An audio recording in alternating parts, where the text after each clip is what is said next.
Hello नमस्कार दोस्तों, Harshali academy channel में एक बार फिर आपका हार्दिक स्वागत है। हमारे आज के इस वीडियो में हम सुपर फास्ट स्पीड में रीजनिंग के 10 अति महत्वपूर्ण प्रीवियस ईयर क्वेश्चंस को अटेम्प्ट करेंगे। ये प्रश्न हमने सीएचएसएल की जो 2022 की एग्जाम है उसमें से चुने हुए हैं। हम इन वीडियोस में फास्ट स्पीड में बेसिक कॉन्सेप्ट्स के साथ साथ शॉर्ट ट्रिक्स भी डिस्कस करेंगे। तो आइए दोस्तों शुरू करते हैं। आज का पहला हमारा जो प्रश्न है वो अल्फाबेट सीरीज से संबंधित है। हमको एक अल्फाबेट्स के क्लस्टर दिए हुए हैं जिसमें से एक क्लस्टर मिसिंग है, क्वेश्चन मार्क है। हमको क्वेश्चन मार्क के स्थान पे आने वाला क्लस्टर ज्ञात करना है। जब भी इस प्रकार के प्रश्न आते हैं तो हमें प्लेस वैल्यू के कॉन्सेप्ट की हेल्प लेनी होती है दोस्तों।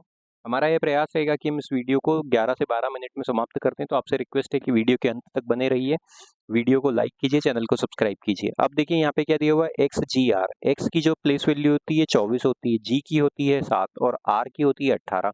इसी प्रकार यहाँ पे देखिए टी होता है 20 पे, के होता है हमारा 11 पे, एन होता है 14 पे, पी होता है 16 पे, ओ होता है 15 पे और जे होता है 10 पे।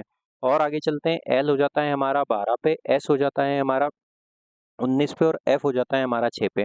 अब देखते हैं यहाँ पे क्या पैटर्न बन रहा है। 24 से 20 पे आए मतलब -4 हुआ, 20 से 16 पे आए -4 हुआ और 16 से 12 पे आए -4 हुआ। तो अब यहाँ पे देखिए 12 में से अगर हम 4 घटा देंगे तो मिलेगा 8 और 8 किसकी प्लेस वैल्यू होती है, एच की होती है। तो अब ऑप्शन एलिमिनेशन पे चलते हैं। ऑप्शन नंबर 3 हमारा रूल आउट हो जाता है। अब देखिए दूसरे वाले नंबर पे 7 से लेके 11 पे आए +4 हुआ, 11 से लेके 15 पे आए +4 हुआ, 15 से 19 +4 हुआ। तो 19 में अगर 4 जोड़ देंगे तो हमको मिलेगा 23, 23 मतलब W। तो W हो गया। तो अब देखिए हमारा ऑप्शन नंबर 1 भी रूल आउट हो जाता है। उसके बाद देखिए 18, 18 के बाद आए 14 मतलब -4, 14 के बाद 10, यहाँ पे -4, 10 से लेके 6, यहाँ पे भी -4, 6 में से अगर हम 4 घटा देंगे तो हमको 2 मिलेगा। 2 मतलब होता है बी, HWB। ऑप्शन नंबर 2 हमारा सही उत्तर होगा। इस प्रकार के प्रश्नों को जल्दी से हल करने के लिए आपको प्लेस वैल्यू बिल्कुल कंठस्थ होना चाहिए। हमने हमारे लगभग हर वीडियो में प्लेस वैल्यू को कॉन्सेप्ट को बेसिक डिटेल्स के साथ डिस्कस किया हुआ है। हमारे चैनल पे एक डेडिकेटेड प्लेलिस्ट भी है जिसमें अल्फाबेट सीरीज को हमने काफ़ी ज़्यादा डिटेल में बेसिक लेवल से डिस्कस किया हुआ है। आप उस प्लेलिस्ट में जाके बिल्कुल बेसिक नॉलेज गेन करने के लिए उन वीडियोस को देख सकते हैं। यहाँ पे नंबर सेट से संबंधित प्रश्न है। देखिए संख्याओं के बीच में जो संबंध है उसी के आधार पे हमको ऑप्शन में से ऐसा सेट चुनना है जो वही संबंध फॉलो कर रहा हो। देखिए दिया हुआ है 15, फिर दिया हुआ 28, फिर दिया हुआ 41। अंतर निकालें तो ये हो जाता है +13 और यहाँ से लेके 28 से 41 भी +13 ही होता है। 19 से 32 देखिए यहाँ पे भी +13 हुआ और 32 से 45 है यहाँ पे भी +13। तो संख्याओं में 13 का अंतर आ रहा है। तो 16 से 28 मतलब यहाँ तो 12 का अंतर हुआ, 12 से 25 यहाँ पे 13 का अंतर हुआ और 25 से 36 यहाँ पे 11 का अंतर हुआ। ये ऑप्शन भी रूल आउट हुआ है, दोनों रूल आउट हो गए। 24 से 38 या 14 का अंतर है, ये भी रूल आउट हुआ। अंतिम को सही होना पड़ेगा। 22 से 35 +13 होता है और 35 से 48 +13 होता है। ऑप्शन नंबर 4 हमारा सही उत्तर है। हम बढ़ते हैं हमारे अगले प्रश्न की ओर। जब तक आप वीडियो को लाइक कीजिए, चैनल को सब्सक्राइब कीजिए। यहाँ पे देखिए जो ये हमारे पास ब्लड रिलेशन से संबंधित प्रश्न है। हमको क्या समीकरण दिया हुआ है, समीकरण दिया हुआ है E = F = G। उसके बाद दिया हुआ है डॉलर, उसके बाद दिया हुआ है H और उसके बाद दिया हुआ है =I। जब भी ऐसे प्रश्न आते हैं दो दो के पेयर में उठा लेते हैं। अब देखिए E = F, इसका अर्थ क्या होता है, A = B का अर्थ क्या है, A is sister of B मतलब पहले वाली जो है दूसरे वाले की सिस्टर है। E is sister of F, तो क्या हो जाएगा, ये E हो गया दोस्तों। ये किसकी बहन हो जाएगी, ये F की बहन हो जाएगी। और चूंकि E बहन है इसलिए इसमें माइनस का चिन्ह लगा देंगे। उसके बाद F और G को उठा लेते हैं। इसमें भी F = G है मतलब पहले वाला दूसरे वाले की बहन है। पहले वाला कौन है, F है और वो किसकी बहन है, वो G की बहन है। ये G हो गया। G डॉलर H, डॉलर का देख लेते हैं। डॉलर का अर्थ क्या होता है, A $B means A is father of B मतलब पहले वाला दूसरे वाले का फादर है। तो पहले वाला फादर है, कौन फादर है, G। किसका फादर है, H का फादर है, तो H नीचे आ जाएगा और चूंकि ये फादर है इसलिए प्लस का साइन। उसके बाद देखिए E = H मतलब वही पहले वाला जो है वो किसकी बहन है, दूसरे वाले की बहन है। किसकी बहन है, I की बहन है। हमसे क्या पूछा गया है, G E से किस प्रकार से संबंधित है। G यहाँ पे रहा और E यहाँ पे रहा। तो G देखिए ये भाई है और E और F दोनों बहनें हैं। तो G E से ब्रदर के रूप में संबंधित है। ऑप्शन नंबर 1 हमारा सही उत्तर हो जाएगा। इस प्रकार से काफी कम समय में ऐसे प्रश्नों को हम सटीक तरीके से हल कर सकते हैं। वीडियो को लाइक करते चलिए दोस्तों, चैनल को सब्सक्राइब करते चलिए। अब देखिए 8 और 496 में जो संबंध है और 9 और 711 में जो संबंध है उसी के आधार पे हमें प्रश्नवाचक चिन्ह के स्थान पे आने वाली संख्या ज्ञात करनी। जब भी संख्याओं के बीच का अंतर काफी ज्यादा बड़ा होता है तो हमें हमारा उत्तर गुणा या भाग या फिर स्क्वायर या फिर क्यूब की ट्रिक से मिलता है। अब यहाँ पे देखिए 8 के बाद दिया हुआ है 496, 8 दिया है 496 दिया हुआ। अब हम जानते हैं कि 8 का जो क्यूब होता है वो क्या होता है, 512 होता है। और ये जो 496 है, इस 512 के थोड़े समीप है। इन दोनों के बीच में अगर हम अंतर निकाले तो कितने का होता है, 12 और 4 16 का अंतर हो जाता है। और 16 क्या होता है, 8 का 2 गुना होता है, मतलब ये इसका 2 गुना होता है। अब देखिए यहाँ पे कितने का अंतर है, 9 का जो घन होता है वो होता है 729, और हमको क्या दिया हुआ है, 711 दिया हुआ है। दोनों के बीच में अंतर कितने का हो गया, 18 का अंतर हो गया। 18 क्या होता है, 9 का 2 गुना होता है। मतलब पहली संख्या a है और दूसरी संख्या अगर b है, तो इसको कैसे आप हम एक दूसरे से समीकरण के रूप में लिख सकते हैं। पहले का हमने घन किया, उसमें से हमने पहले का ही 2 गुना घटा दिया, तो हमको दूसरी संख्या b मिलती है। ये a cube minus 2a is equal to b। अब यही लॉजिक अगर यहाँ पे लगाएं तो हमारे पास क्या था, 204 था। अब 204 है हमारे पास, और ये कौन सी संख्या के घन के पास में होता है, ये किसके घन के पास में होता है दोस्तों, ये 6 के घन के पास में होता है। 6 का घन होता है 216। अब 216 और 204 में अगर अंतर देखें तो ये कितने का अंतर होता है, ये 12 का ही अंतर होता है। मतलब वही वाला लॉजिक चल रहा है। ऑप्शन नंबर 3 हमारा सही उत्तर हो जाएगा। हम बढ़ते हैं हमारे अगले प्रश्न की ओर। मैथमेटिकल ऑपरेशन से संबंधित प्रश्न है। आमतौर पे ऐसे प्रश्नों का हमको हमारा जो उत्तर शॉर्ट ट्रिक से मिलता है वो डिवाइड के चिन्हों से मिलता है। ऐसी दो संख्याएं ढूंढनी है हमको जो जिसमें पहली संख्या में दूसरी संख्या का पूर्णतः भाग चले जाए। तो अब देखिए 17 और 11 में नहीं जा सकते, 11 और 42 में नहीं जा सकता, 42 और 2 में जरूर जा सकता। 42 2 से पूर्णतः विभाजित हो जाएगी। तो तीसरे स्थान पे डिवाइड का चिन्ह हो ऐसा ऑप्शन ढूंढते हैं हम। तो अब ये कौन से वाले ऑप्शन में मिलेगा, पहले वाले ऑप्शन में है, हमको तीसरे स्थान पे डिवाइड का चिन्ह मिल रहा है। पहले वाले के अनुसार इस समीकरण को जमा लेते हैं। ये हो जाता है 17 माइनस 11 डिवाइडेड बाय 42।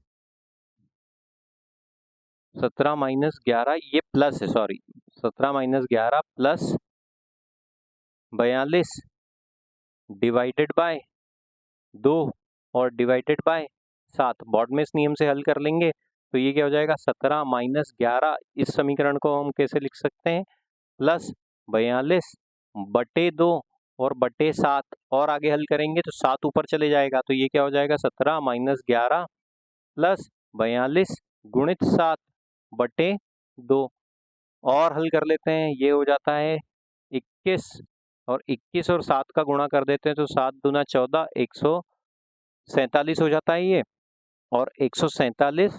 और यहाँ पे देखिए ये क्या हो जाता है, 11 17 और 11 6, और हमको यहाँ पे क्या दिया हुआ है, 18 दिया हुआ है। इन दोनों को जोड़ने पे 153 मिलता है। ये 7 है, 7 तो ये 154 मिलेगा, और सामने दिया हुआ 18, तो इससे तो समीकरण का उत्तर नहीं मिला। जब डिवाइड में ये वाली ट्रिक नहीं काम करी तो फिर अब हम क्या करते हैं, हर एक ऑप्शन पे जाते हैं, दूसरे वाले ऑप्शन पे आते हैं। यहाँ पे क्या दिया हुआ है, 17 माइनस 11 धन 42 गुणा 2, और बटे में 7 है, बटे में 7 है तो मैं उसको यहाँ पे नीचे लिख देता हूँ। अब और हल कर लेते हैं तो ये हो जाएगा 7 और ये हो जाएगा 6। 6 और 2 का गुणा कर देंगे तो 12 मिलेगा। 17 माइनस 11 और 6 और 2 का गुणा किया तो ये हो गया 12। और हल कर लेते हैं, 17 और 12 हो जाता है 29, 29 में से 11 घटा दिया तो हमको मिलता है 18, जो कि हमारे समीकरण का मान है। तो ऑप्शन नंबर 2 ही हमारा सही उत्तर हो जाएगा। हम बढ़ते हैं अगले प्रश्न की ओर। अब देखिए यहाँ पे क्या है, 4 संख्याओं के जोड़े दिए हुए हैं जिनमें से 3 समान है, एक बाकियों से भिन्न है। संख्याओं के बीच में चूंकि अंतर ज्यादा है तो हमें हमारा उत्तर गुणा भाग या प्लस गुणा भाग या फिर स्क्वायर या क्यूब की ट्रिक से मिलेगा। 3 और 44 में देखिए डायरेक्ट कोई संबंध नहीं है। 4 और 64 में देखिए 4 का जो घन होता है वो 64 होता है। इसी प्रकार 5 का जो घन होता है 125 होता है, 6 का घन 216 होता है। मतलब पहली संख्या a है तो a का घन करने पे हमको दूसरी संख्या मिल रही है। लेकिन यहाँ पे तो 3 है, 3 का घन क्या होता है 27, और उसके सामने दिया हुआ 44, तो ये बाकियों से भिन्न है। ऑप्शन नंबर 1 हमारा सही उत्तर होगा। फिर से अल्फाबेट सीरीज से संबंधित प्रश्न है। अब देखिए यहाँ पे C हो जाता है हमारा 3 पे, Z हो जाता है हमारा 26 पे, N हो जाता है 14 पे, M होता है 13 पे, F होता है हमारा 6 पे, X हो जाता है हमारा 24 पे, O हो जाता है हमारा 15 पे, L हो जाता है 12 पे। और आगे चलते हैं, ये हो गया I 9 पे, V हो गया 22 पे, P हो गया 16 पे, और K हो गया हमारा 11 पे। देखते हैं 3 से लेके 6 पे आए, 6 से लेके 9 पे आए तो कितना हो जाता है, यहाँ से 3 से 6 प्लस 3, 6 से 9 प्लस 3, तो 9 में अगर हम 3 जोड़ देंगे तो हमको मिलेगा 12। 12 मतलब प्लेस वैल्यू के अनुसार कौन सा लेटर होगा, L। अब चारों ऑप्शन में L दिया हुआ, अगले पे बढ़ते हैं। 26 से 24 पे आया -2 हुआ, 24 से 22 पे आया -2 हुआ, 22 में से 2 घटा देंगे तो अब हमको लगेगा 20, 20 मतलब LT। LT कौन से ऑप्शन में है, तो 3 रूल आउट हुआ हमारे पास, एक रूल आउट हुआ। उसके बाद देखिए यहाँ पे क्या दिया हुआ है 14, 14 के बाद 15, 15 के बाद 16 मतलब +1 हो रहा है, और 16 के बाद अब यहाँ पे क्या आ जाएगा 17 आ जाएगा, 17 मतलब Q, LTQ ऑप्शन नंबर 4 में, ऑप्शन नंबर 4 हमारा सही उत्तर होगा। आगे चलते हैं। अब यहाँ पे फिर से नंबर सेट से संबंधित प्रश्न है 30, 93, 1, 42, 132, 2। जब भी इस प्रकार का प्रश्न आता है तो हम क्या, जो तुलनात्मक रूप से ज्यादा बड़ी संख्या है उसको बाकी की दो संख्याओं से बनाने की कोशिश करते हैं। 31 और 30 और 1 से हम 93 कैसे बना सकते हैं? 30 दिया हुआ है, 93 दिया हुआ है और 1 दिया हुआ है। ये जो 93 होता है ये 31 का 3 गुना होता है दोस्तों। तो 31 कैसे मिलेगा? 30 और 1 को जोड़ा। अब इसी प्रकार देखिए 42, 132 और 2 दिया हुआ है, तो 42, 44 का अगर हम 3 गुणा कर दें, 44 का अगर 3 गुणा कर दें तो हमको 132 मिलता है। मतलब वही हुआ कि 42 और 2 को जोड़ा। पहली संख्या अगर a है, दूसरी संख्या b है, तीसरी संख्या c है, तो हमने क्या किया, a प्लस b किया, उसमें हमने 3 का गुणा कर दिया, तो हमको बीच a प्लस c किया है, तीसरी वाली संख्या ली, a प्लस c किया, उसमें 3 का गुणा कर दिया, तो हमको बीच वाली संख्या b मिल जाती है। ये वाला लॉजिक देखते हैं कहाँ पे है, a प्लस c मतलब 4 और 5 को जोड़ा तो हमको मिलता है 9, 9 में अगर 3 का गुणा करते हैं 27 आता है, यहाँ 60 है। इसको देख लेते हैं, तो ये तो होता है 34, 34 में अगर 3 का गुणा कर देंगे तो हमको 102 मिलेगा, यहाँ पे 31 दिया हुआ है। 14 और 25 देखिए हमको 39 मिलता है, 39 में 3 का गुणा करने पे हमको 117 मिलेगा, यहाँ पे 20 दिया हुआ है। 3 और 7 को देखिए यहाँ पे हमको मिलता है 10, 10 में 3 का गुणा करने पे 30 मिलता है, ऑप्शन नंबर 4 हमारा सही उत्तर होगा। हम बढ़ते हैं अगले प्रश्न की ओर। हाँ देखिए, अब स्पैरोज और ट्री में जो संबंध है उसी के आधार पे ऑप्शन से हमको वो पेयर चुनना है जो सेम संबंध फॉलो कर रहा हो। स्पैरो मतलब चिड़िया को बोला जाता है, और ट्री मतलब जो इस चिड़िया का आमतौर पे घर होता है वो कहाँ पे होता है, चिड़िया कहाँ पे पाई जाती है, पेड़ों पे पाई जाती है। उसी प्रकार देखिए काऊ बीच में नहीं पाई जाती, फिश जरूर वाटर में पाई जाती है, ऑप्शन नंबर 2 हमारा सही उत्तर हो जाएगा। बाकी में भी जो उसका रहने का स्थान है उसके बारे में उल्लेख नहीं है। लास्ट प्रश्न की ओर आ रहे हैं। अब देखिए यहाँ पे क्या दिया हुआ है, PSYCHIC, इसको कैसे कोडित किया गया है, YSPCCIH। हम गौर से देखें तो इनके जो लेटर हैं वो नहीं बदले हैं, सिर्फ इनकी पोजीशन बदल दी गई है। तो अब देखिए और जरा ध्यान से अगर हम इस पे गौर करें तो ये P यहाँ पे आ गया, ये Y यहाँ पे आ गया, S यहीं है। इसी प्रकार ये H यहाँ आ गया, ये वाला C यहाँ आ गया और ये I यहीं है, और ये वाला बीच वाला लेटर कॉमन है। अब देखिए यहाँ पे सिटीजन में भी यही लॉजिक लगा है, क्या CITIZEN, इसको कैसे लिखा गया है, इसको लिखा गया है TICINEZ।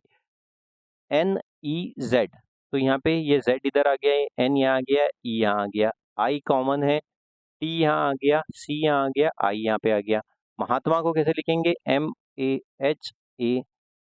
MAHATMA, इसको आगे ले आएंगे तो ये आ जाएगा H, उसके बाद ये बीच में आ जाएगा A, यहाँ पे आ जाएगा M, ये वाला जो है कॉमन रहेगा A, उसके बाद फिर से ये A आ जाएगा, उसके बाद ये M आ जाएगा और उसके बाद ये T आ जाएगा, HAMAAMT, ये हमारा सही उत्तर होगा। ऑप्शन टाइपिंग में एरर हुई है दोस्तों, सही उत्तर क्या हो जाएगा, HAMAAMT। उम्मीद करते हैं दोस्तों वीडियो आपको पसंद आया होगा। इस प्रकार की वीडियो बनाने के लिए हमारे चैनल के साथ बने रहिए, चैनल को सब्सक्राइब कीजिए, वीडियो को अधिक से अधिक मात्रा में लाइक कीजिएगा, शेयर कीजिएगा। हम मिलते हैं आपसे अगले वीडियो में। Thank you.